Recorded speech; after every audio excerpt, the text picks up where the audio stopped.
presented by Mukesh Babu Films. अभी आप सुन रहे हैं Mixed by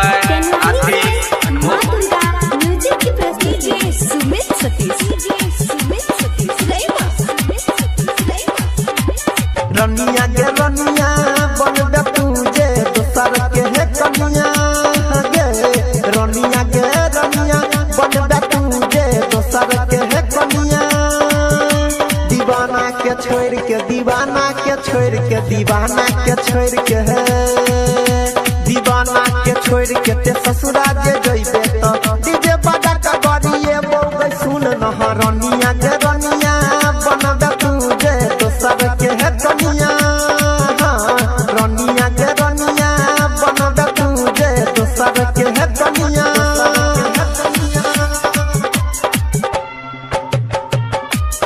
Mixed by Atif Anmol.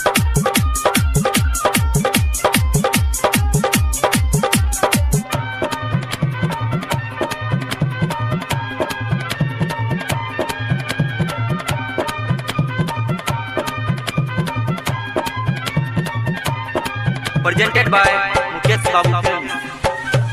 हाँ तोरे चक्कर में छोड़ लियो पढ़ाई गे भ गेलै साथी संगे खूब लड़ाई गे भ गेलै साथी संगे खूब लड़ाई गे तोरे चक्कर में छोड़ लियो पढ़ाई गे भ गेलै साथी संगे खूब लड़ाई गे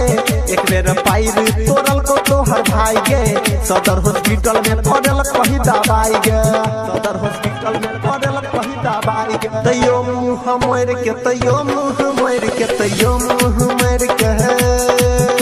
तैयो मुँह मोड़ के ते ससुरा जे जइबे त डीजे बजा के गड़िए बोगे सुन न रनिया गे रनिया बनबे तुझे दोसर के है कनिया गे रनिया गे रनिया बनबे तुझे दोसर के है कनिया दोसर के है कनिया Presented by Mukesh Babu Films. के है कनिया DJ Sumit Satish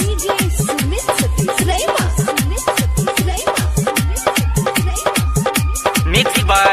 Atif Anmol. अभी आप सुन रहे हैं तेनवाही से माँ दुर्गा म्यूजिक की प्रस्तुति राइटर कमलेश कल को बहुते बुराई गे तैयो पटा बैला हम के लिए उतराई गे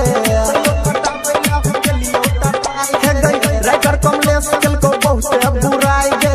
तैयो पटा बैला हम के लिए उतराई गे फोन करै छी त बात नहीं करै छै फोन उठा के अपना मम्मी के दै छै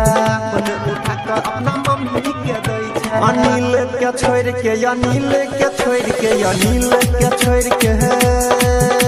दीवाना के छोड़ के ते ससुरा जे जइबे त डीजे बजा के गड़िए बोगे सुन न रनिया गे रनिया बनबे तुझे दोसर के है कनिया गे